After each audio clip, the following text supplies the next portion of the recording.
of Andhra Pradesh's economic landscape.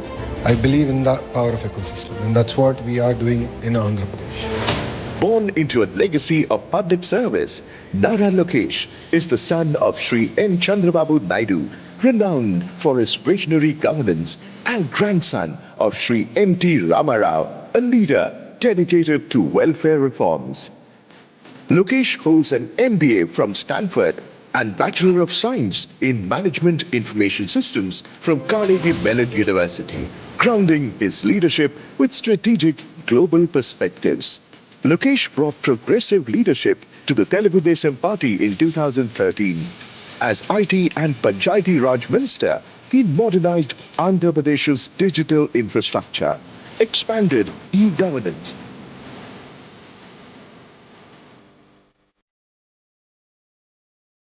boosted rural connectivity, and attracted substantial IT investments. Under his leadership, Andhra Pradesh secured billions in investment across technology, infrastructure, and manufacturing. It's a privilege for me to be part of this infrastructure summit. For the state of Andhra Pradesh and particularly for this government, infrastructure is very close to our heart.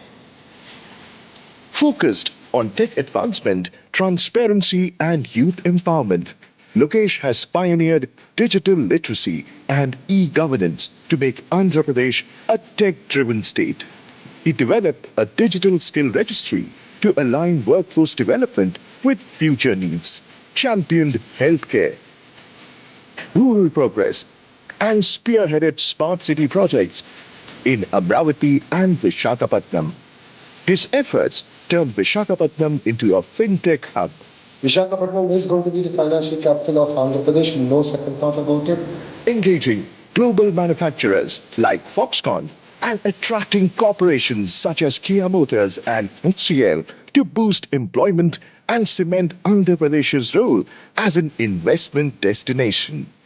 From global classrooms to the heart of Andhra Pradesh, Nara Lokesh is building a legacy of growth, innovation, and opportunity through the state's investment-friendly policies. Nara Lokesh, shaping the future of Andhra Pradesh. Now please put your hands together to welcome our beloved guest, special guest speaker, Sri Nara Lokesh Garu. Please put your hands together. Please give grand welcome.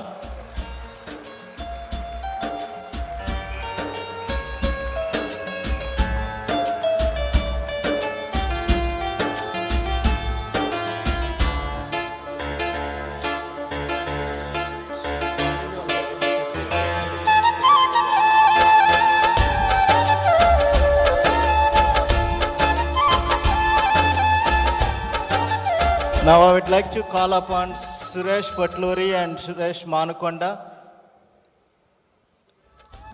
These are the two brains behind for this event. They worked so hard to make this happen. Please give a huge round of applause to these restless souls for last 6 months to make this happen.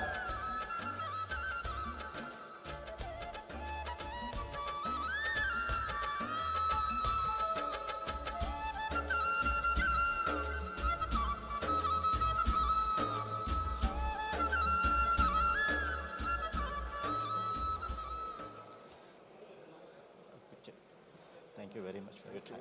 Yeah. I had a huge privilege to spend some time with him, very articulative, very knowledgeable. I felt he's the real deal, and the future of Amravati is in safe hands. Trust me. And thank you for accepting our invite. And I'd like to invite our moderator to moderate this session, Ravi Tochempudi, stage. Hello, Vegas. Thank you. Here you go, Ravi. Thank you. So first of all, thank you, IT Sir family for giving this incredible opportunity and then spending time today with our own Honorable Minister for the state of Andhra Pradesh for technology and then electronics and especially with some of the things basically that you're working on. So first I want to congratulate on the victory that you have actually achieved. So just want to understand, has it sunken in and how do you currently feel for that? First off, thank you, IT sir, for having me here. Our journey is not new. I remember working with IT sir way back in 2017 when I became the first time IT minister. So thanks for having me, really appreciate it. Please give a round of applause to our minister. And also one of the other, sir, I wanted to also understand what was the important lesson that you learned from your father, N. Chandrababu Garu, especially given his expertise in bringing the innovation to the state. No, I mean, you skipped a question. So which is... You didn't let me answer the first question yet. And I love questions, so... I mean, to be honest, victory was certain. But I think this kind of mandate took everyone off guard. This mandate has increased our responsibility. It's a great responsibility on our shoulders. We take it with all humility. There are a lot of aspirations that people of Andhra Pradesh have. And as a government, we really need to be focused on delivering on those aspirations. So I think we're going to meet midways in terms of delivering on that. And in terms of my lessons from my leader, is to be very patient and perseverant. If you see in his entire political journey, it's had great highs and great lows. He takes his highs as he takes his lows. And for me, that's been a great lesson. And that's what I've learned from him, and that's the way I've taken my political journey also. Oh, that was good. Today I had an incredible opportunity to spend time with you, Lokesh Garu. So some of the things what I've observed is like you're a straight shooter in terms about, how you compose yourself, when you're talking about investments. Just want to understand, especially when you're trying to bridge some of the gaps, especially in terms about creating an enterprise, because a lot of our audience are mostly in small business enterprises. So when you graduated from Stanford and went back to India, you had a role at Heritage as a director.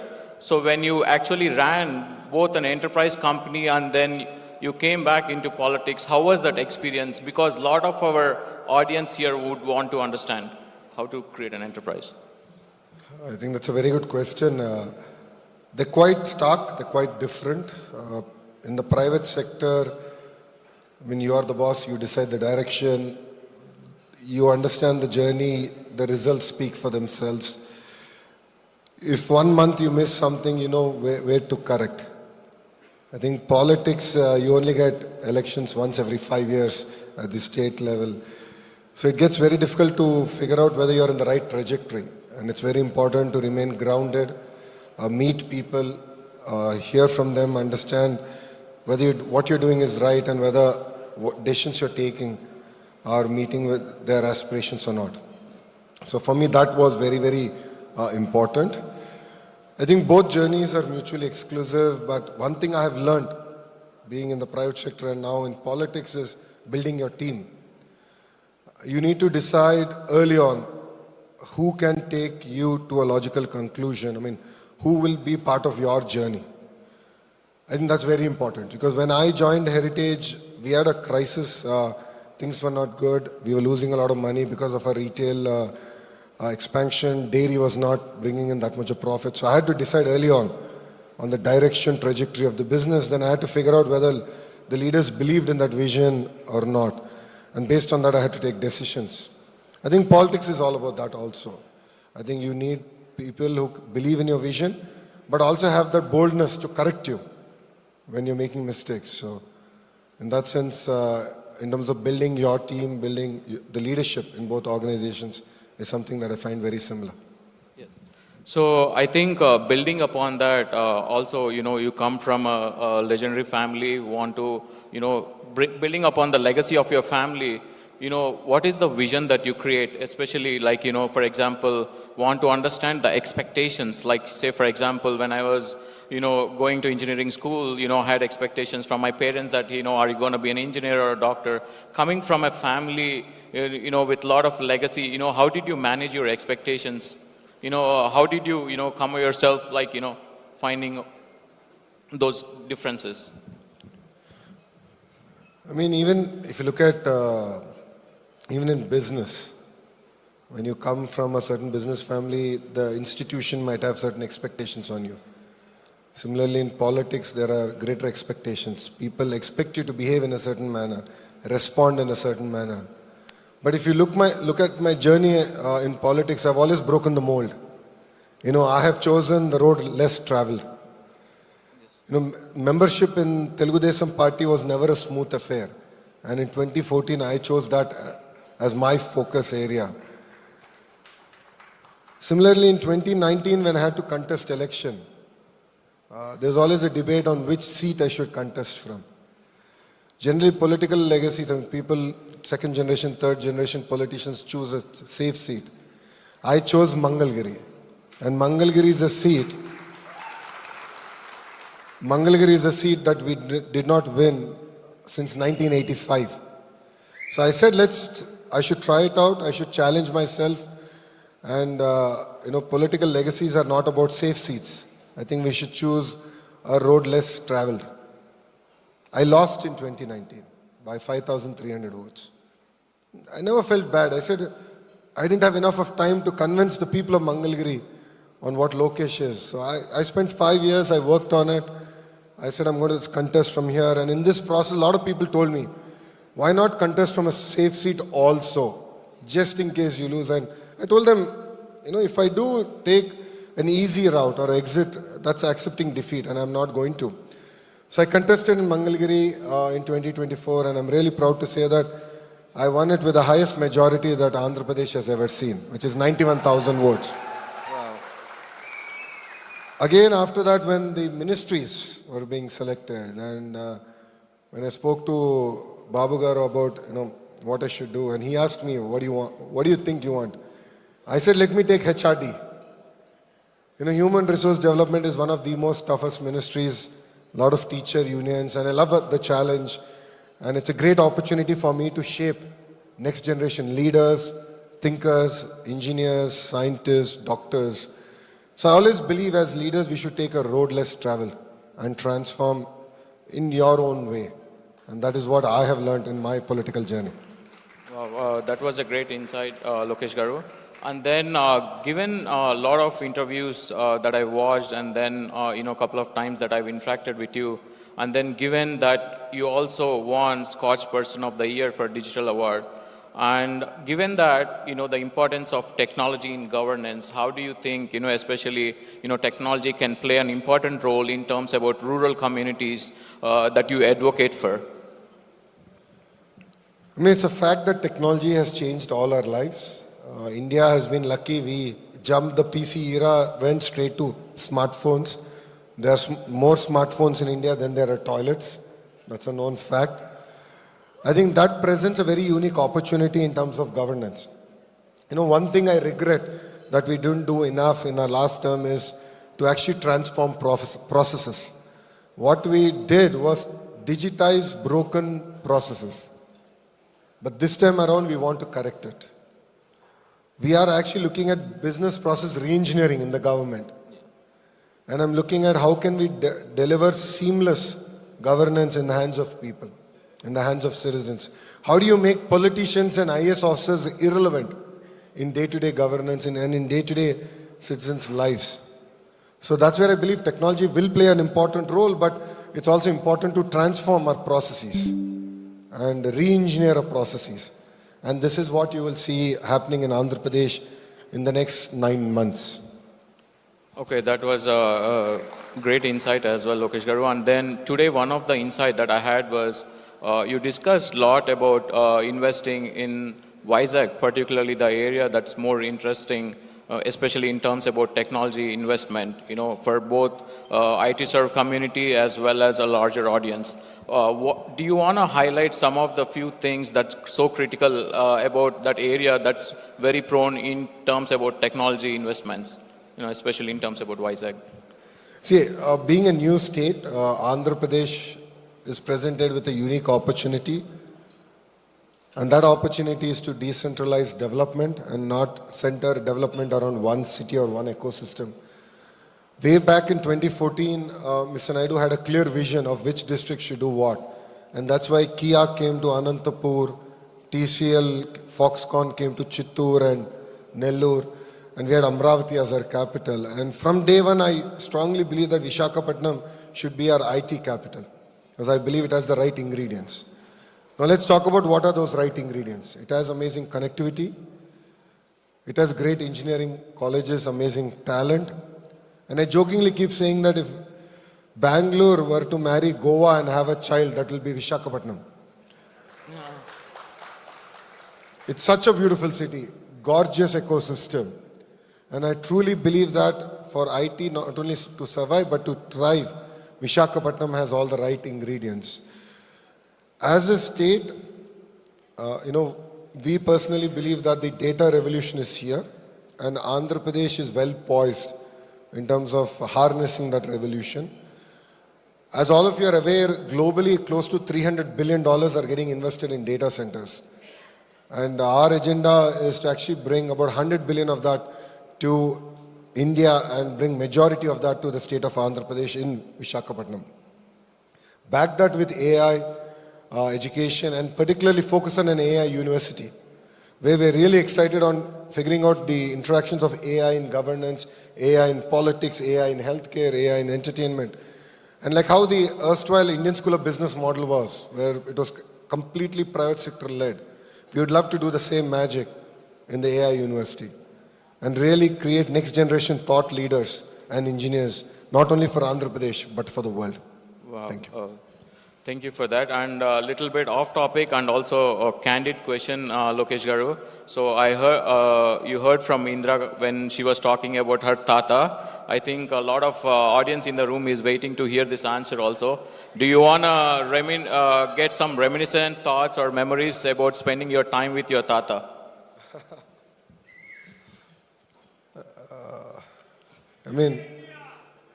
Johar NTR. Annagaru is larger than life. And from my childhood, that's all I remember about him. And all of us were very scared as grandchildren. Because, he was a tall personality there. But he had a very emotional connect with all his grandchildren. And he personally named all of us. So, I got Lokesh because of him.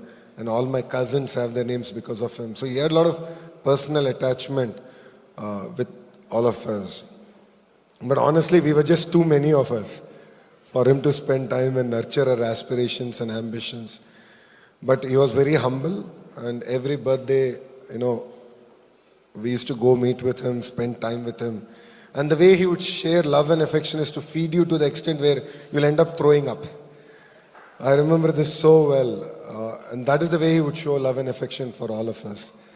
He's left behind a great legacy for us to lead from the front and to take it forward. Wow, I think everybody, goes back to their memories with spending their time with their family. Coming to the topic about technology again, the state of AP basically is called Annapurna, which is rice bowl of India. So for that, basically is the bedrock is farming and farmers. So given, and I also see a lot of times you spoke about, ecosystems, like, developing ecosystems. So just want to understand how are you going to strengthen that ecosystem? So which is like basically kind of creating how to impact their lives. No, all of you know I did a Padayatra. In my Padayatra, I had a great chance to interact with farmers across segments. So I met palm oil farmers, paddy farmers, mango farmers, date farmers, banana farmers, mirchi farmers. What was fascinating for me is that they're working hard, they're investing money ahead of time, and they're not sure at the end are they going to make money or not. And they're doing this every crop cycle. So the way I looked at it, I said, there are two parts of this equation. One, we need to reduce the cost of production. Two, how do we grow commodities and variants of our commodities which we can take to the globe? Now, I'll give you an example. All of us know that Rayalaseema is known for mango. But predominantly we grow varietals that we want. Why can't we grow varietals that the world wants? Varietals that Europe wants, Japan wants, which are also higher value in nature. And that's where I believe that state can play a very important role in guiding farmers. Similarly, our dates is another big area. Banana, dragon fruit, chiku is another area. So I think there's a lot of work that we can do as a government in terms of guiding farmers, giving not just subsidies alone, but inputs and even strengthening it with research stations and ensuring that the optimal output and productivity comes from the respective farms. So for me, that's of great interest and passion. The same thing applies even to palm oil farmers. If you look at it, thanks to Annagaru, Andhra and Telangana, the two Telugu-speaking states have a very important role to play in palm oil, and we help government in terms of saving our forex. We have to support them, but we have to be in the smart way. We have import duties and exports subsidies based on the inflation. So how can we have a table making it easy so that government can take appropriate decisions? For me is very fascinating. So these are, I think, interventions you'll see at a policy level that will come up. And I truly believe that Rayalaseema particularly has a great opportunity to leapfrog in agriculture. It's amazingly fertile soil, and just giving water through drip and giving extension to the appropriate horticulture crop, I think, can truly transform agriculture in that sense. And the last bit I'd like to add is technology plays an important role, more so from government's ability to map which commodity is being grown where and in what quantities, and how should government be prepared in terms of sale price hikes or slumps. Because there are days when tomatoes are highly priced, there are days when tomatoes go for 10 paisa, 50 paisa kg. So I think our government's ability to forecast that, prepare for that, and guide, advise farmers for that, I think will be very important, and that's something that we'll work on this time. Yeah, on the context of that, I've seen in your previous turn, you also attended Davos, and given that context, wanted to understand what is your strategy for attracting a lot of FDI, because I've seen you have delivered successfully on the government promise for Kia, and also you're quoting Foxconn and Brookfield. What do you see your strategy for bringing a lot of FDI investments to the state of AP? Fundamentally two things. Number one, India requires a lot of policy intervention at the national level to attract greater investments to our nation. See, today, honestly, it's not just about competing amongst ourselves as states, but we are also competing with other countries. I'm competing with Vietnam for attracting electronics investments. I'm competing with Ecuador on aqua exports. I'm competing with other countries on agri-commodities. So it's very, very important that we largen the pie, create a very conducive environment for medium, large corporates, global corporates to look at India as their hub. Second, it's no longer about ease of doing business, it's about speed of doing business. So all the business process re-engineering that we're doing as state is to focus on speed of doing business.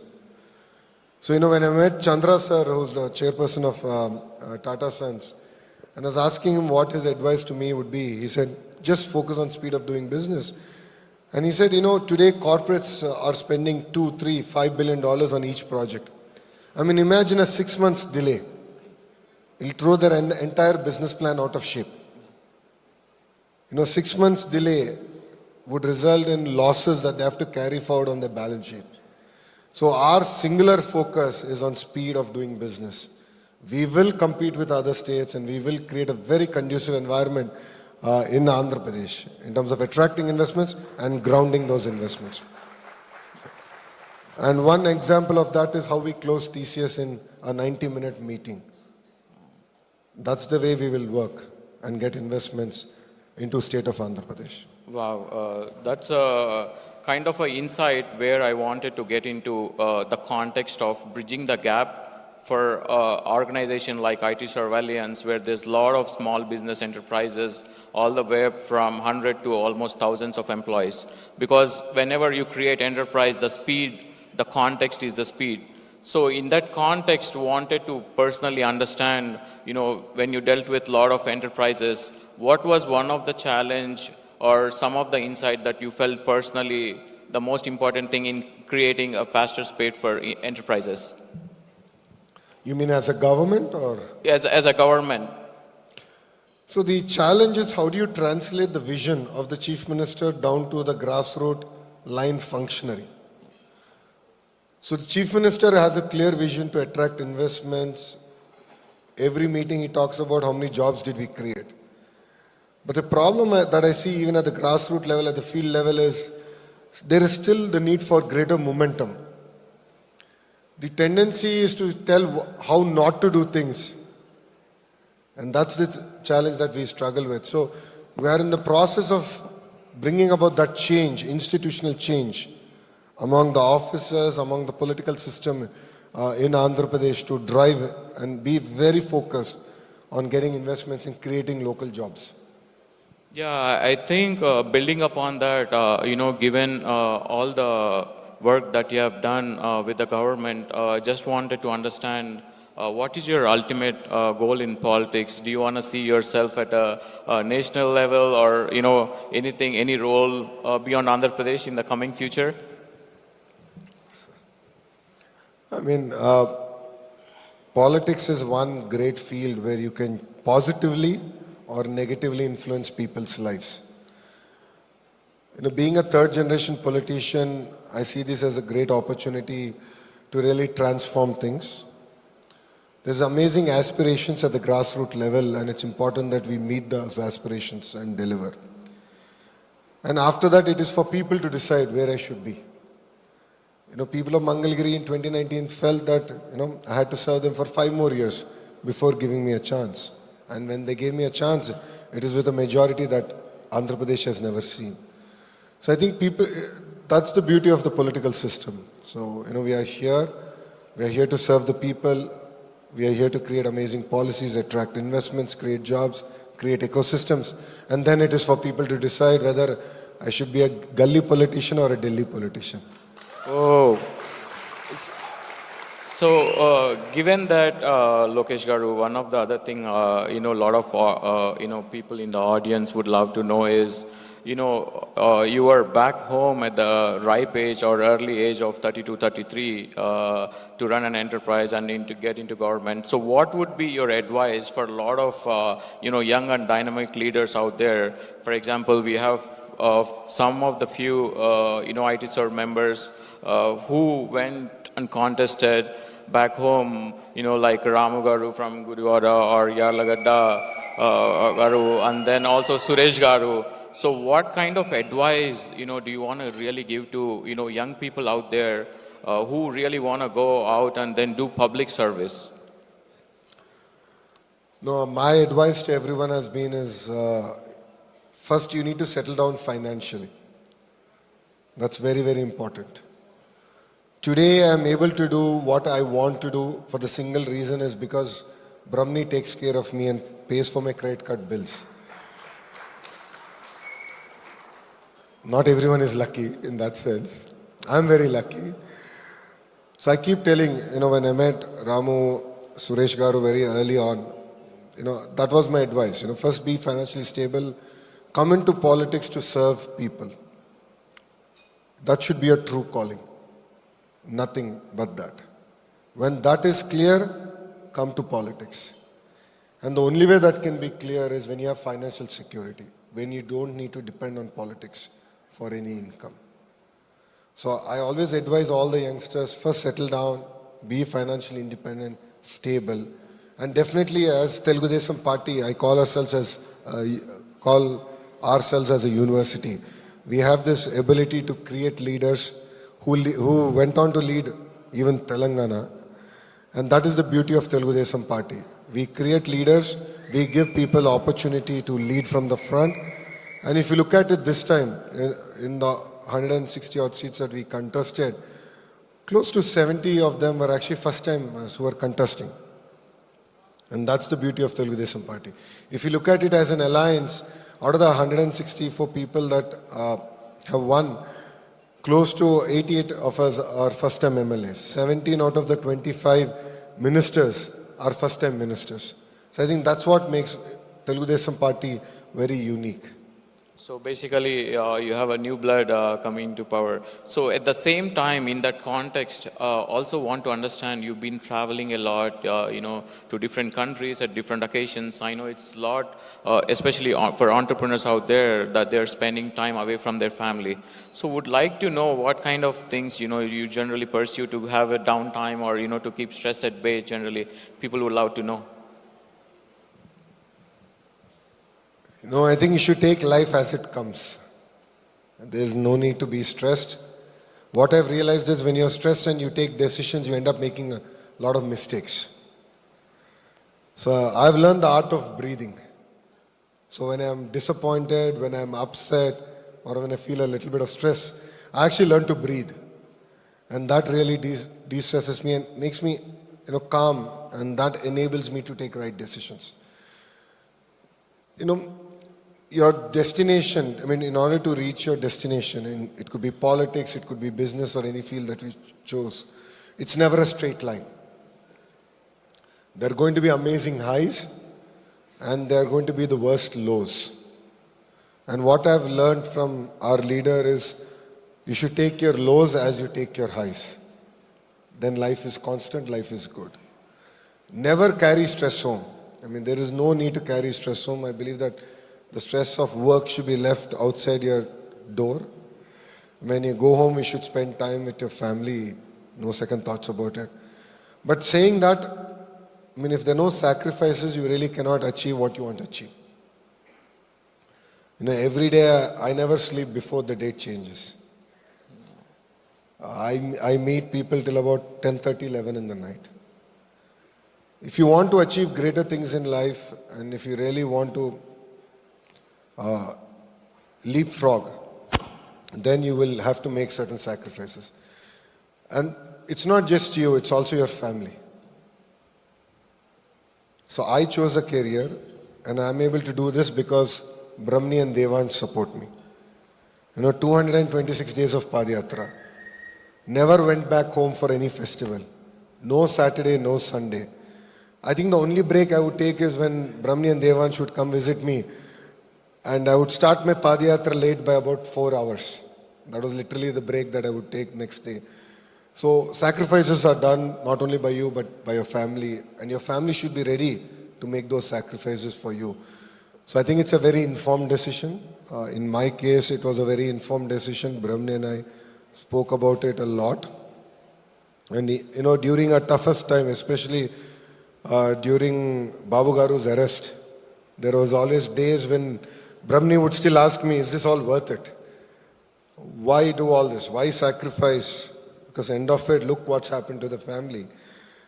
But I think all of us changed our opinion when in Hyderabad there was a gratitude concert where without any political involvement, 45,000 IT professionals came and stood in the solidarity of Mr. Naidu. That is something that fundamentally moved us. And that was such a strong push for the family and recognition for the family that, all of you have made sacrifices. What you're going through is wrong. We stand by you. That personally meant a lot for us. And I remember from that day, Brahmani never asked me the question on, do you really want to still continue in politics? So I really thank all of them, and I thank quite a few members here who also stood in solidarity with the family and with Babu Garu across various cities in the US. It really meant a lot. It really reinforced that we were in the right direction. And it was a reality check for the entire family. So thank you very much. Yeah, I think in that context, I had an incredible opportunity to meet CBN Garu last year, and what a visionary he is. And then I think I'm one of the byproduct where you see the best of America that has to offer out there. Given that context, how do you want his legacy to be remembered? That would be, one of the things we would like to know. Babu Garu has, his legacy has many chapters. If you look at it, being one of the youngest ministers of his time is one chapter. being a very bold politician in the age of 20s is a chapter. And that is how he met Annagaru. Starting from there, and if you look at the transformation that he also went through personally, if you look at the way he's governed between 94 to 2004, is simply amazing. And even today, I still cannot imagine that without smartphones, with the, I think 42 people teleconference system, he was able to govern the entire state of Andhra Pradesh and deliver ISB, Microsoft, and modern Cyberabad, what we today see. It's just fascinating what he's done, and so I believe that is one chapter. The last 5 years is another chapter. I have seen a completely different person. His commitment, his perseverance, his persistence, even during the darkest moments of his life, which none of us imagined would ever happen, for no mistake of his, when he was sent to Rajahmundry jail, it never moved him. He was very strong, very focused. And the most surreal experience for me was when I went to see him the first time. I still remember, I got down from the car and there was a plaque which said in 1998-99, Babu Garu modernized Rajahmundry jail. And there was another plaque next to it, which was the building where I met him, the Mulaqat would happen, which again was rebuilt by him between 2014 and 2019. So, I mean, if you look at him, he's left such amazing legacy wherever he was and the kind of governance he's done. And I believe the best is yet to come. I believe best of Babu Garu is yet to come. Andhra will see a completely different man, and he will script a completely new legacy for himself. Amravati is a legacy that he's going to script. Vishakhapatnam is something that he's going to script. What he's going to do for Chittur, Kadapa, Anantapur, Kurnool, I mean, you'll be simply amazed. Because today, the way he's looking at governance is 100 days. He's not saying, I'm here for 5 years. He's saying, this 100 days I'm supposed to do this, each minister is supposed to do this, where are you? So already our first 100-day report card came, and the next 100 days we are already on the sprint to deliver. So I think the best of Babu Garu is yet to come. Wow. So everyone in the audience is actually rooting for you on the state's success, Lokesh Garu. So given that, I also understand you had a lot of background in technology and management. So what actually inspired you to come into politics? What is that, what does it, tick you? What is that passion, So I remember this very well. This was in 2004, after Babu Garu last election. I went to a wedding with him. It was a 5,000 people wedding. I remember it very well. It was a hall of twice this size in Hyderabad. And he entered the hall as leader of opposition. He just lost an election and, a year into it. And what amazed me is 5,000 people standing out of respect for him. And that moved me personally. In power, out of power, the good work he's done always will stand and will always live along. So that is where I felt it was very important for me also to serve people, and no other field, it could be philanthropy or it could be even the private sector, would give me that kind of respect. And that is the day I decided that my true calling will be politics, and I will join politics eventually. Wow. So I think personally in that level, one of the things I wanted to, ask you also is, given that context, the passion and the drive that you have, in terms about building the enterprise, want to understand how IT serve community and the state, can act with each other in terms about skilling or upskilling and creating a bridge for a lot of, investments. Especially not only in terms about IT, because it's not only IT, so especially in terms about pharma or also healthcare sector. And then today, when I interacted with your team, Mishra Garu, also one of the important thing that I took away is you had a lot on your plate. So given the context, just want to understand, what kind of, medium that you want to create for IT serve to interact. I truly believe it's a two-way street. one of the agendas with which we are now working is how do we double the per capita income of Telugu people here in the US, all across the world. And one thing we want to work with IT service, how do we skill up all our IT professionals in the US and across the world? How can you get them ready for the next generation technology wave, the AI wave and so on and so forth. So that's an area of great interest for us as a state of Andhra Pradesh. The second bit, Andhra Pradesh is open for doing business. We are ready. We will match it with speed of doing business. I'm leading a delegation in which we have a very young IAS officer who is the CEO of Economic Development Board. As you said, all of you have interest not only in IT, it could be tourism, it could be education, it could be healthcare. And as a state, we are ready. We are ready to make this an amazing journey. And together, I believe that all of us can transform the state of Andhra Pradesh. One thing I've personally noticed, the difference between 14 and 19 and now 24 to 29 is there's renewed interest. And there's greater commitment saying that let's do it now. I see that in everyone. I truly believe that last 5 years seems to be a bad chapter in all our lives. And all of us feel bad and we really want to work hard and really do good for our state. And as a minister and as a delegation, we're really excited to take all of you back and actually showcase what we can do best and what are the areas that together we can develop the state of Andhra Pradesh. A round of applause on a lot of insights that Lokesh Garu has shared.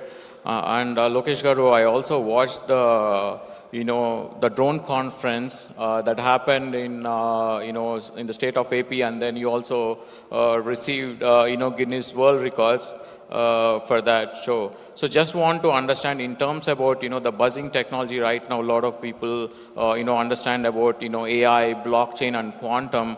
How do you want to interact in terms about especially the drone and the technology in relation with AI? What kind of technologies that you want or you think the state should implement going further?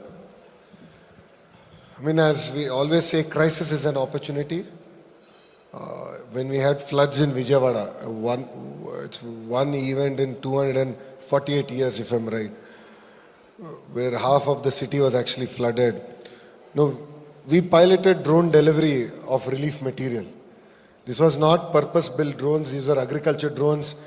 Jugaad India model. We had a basket hanging. We put what every house needs and we started delivering and it actually worked. And we've realized its power. I wouldn't say it's we've solved the problem, but I believe that we found a solution that we can now really expand and take it forward. Saying that even in governance, I believe technology will play a very important role. AI will play a very important role, and I'll explain why. This is something I already shared in one of the meetings today. As soon as I became minister, a person messaged me on WhatsApp, and he's a disabled student. Andhra Pradesh government enables them to take 5 subjects, not 6. Whilst when you apply for IIT and NIT, you need to give 6 subjects marks. So they said, because of this technical reason, we are not able to get into IIT and NIT, please help us. So I had a very young IAS officer working for me in one of my, in school education department, and I told her we need to find a solution. So with her interest, she searched, she went back, found a 1992 Geo that enabled me to average the 5 subjects marks and give it for the 6 subject mark. Very simple Geo, you would think, but we've fundamentally changed the lives of 45 disabled children. I mean, these are children who all their lives were insulted, made fun of, and here they were just at the door of an IIT, NIT, and because of a government regulation, they're unable to open it. Now let's think about this. If that officer did not find the solution, then what would have happened to their lives? That is where I believe AI can really be transformative. If the models are trained well, we can find solutions. So what you will see in this particular term of the NDA in Andhra Pradesh is effective use of AI in finding solution and solving long-term problems of our citizens. So before we wrap up, Lokesh Garu, just for the audience, just want to understand what is your favorite pastimes, your hobbies. A lot of members requested this question for you, so that would be. I truly enjoy spending time with my friends. Unfortunately, now I don't get that much time. So whenever I do get the chance, we travel together. We travel across the globe. The current opposition seriously has a problem with that, and I don't know why. When I'm paying for my trip and going for a vacation with my friends, they seem to have a problem. But I love to spend time, and that's the only way I believe that I can get to hear the other side of things, another perspective of things, and learn what's happening around me and across the world. Because otherwise, politics is a bubble. And time and again, I need to step out, like how I did during this trip. I go back with renewed energy and thought process. So like this, once every 3 months, I like to take time off and actually spend time. Go see the world, see what's happening around us, and bring those back for the state. Wow, I think that was a great conversation, Lokesh Garu, today. So thank you so much for spending your valuable evening with us. So wanted to wrap it up. Thank you so much. Thank you. Thank you very much for IT, sir, for having me. And Jai Hind. Nara Lokesh is a visionary leader who is renowned as one of the biggest driving forces in the modern transformation of Andhra Pradesh by bringing a fresh and future-oriented approach to governance. Is currently serving as the Minister for Information Technology, Electronics and Communications and Human Resource Development of Andhra Pradesh. Nara Lokesh, the man who is redefining leadership by driving growth and inspiring the future generations. Graduated from Systems Carnegie Mellon University and did masters from Stanford University. The inclination towards public service was always there for him as he grew up watching his father in the close quarters. Lokesh Garu has consistently championed initiatives that empower communities, streamline governance, and foster an entrepreneurial spirit across the state by redefining the relationship between the state of Andhra Pradesh and its citizens. Nara Lokesh Garu's commitment to technology has been recognized nationally. In 2018, he was awarded with the prestigious Koch Person of the Year for pioneering technology-driven solutions to enhance transparency, ensuring clean drinking water, and for strengthened local governance. Additionally, he also earned the Digital Leader of the Year award from Business World, applauded for his visionary leadership at the Digital India Summit. And in a groundbreaking achievement, Lokesh Garu became the only Indian politician nominated to the World Economic Forum's network of Global Future Councils. In 2019, Lokesh Garu took on the challenge of contesting the Andhra Pradesh Legislative Assembly election from Mangalagiri, a constituency where his Telugu Desam party had never won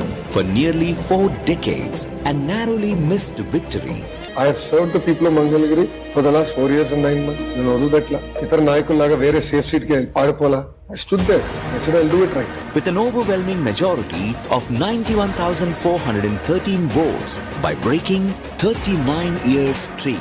Under Lokesh Garu's leadership, Andhra Pradesh is making significant strides in digital transformation and skills development. His policies are attracting investment and fostering an ecosystem of opportunity for young talent, positioning Andhra Pradesh as a leader in technology and innovation across India. With an unwavering focus on resilience and progress, Nara Lokesh Garu continues to champion initiatives that build a brighter, more inclusive Andhra Pradesh. His vision is clear, a prosperous, forward-looking state that leads by example.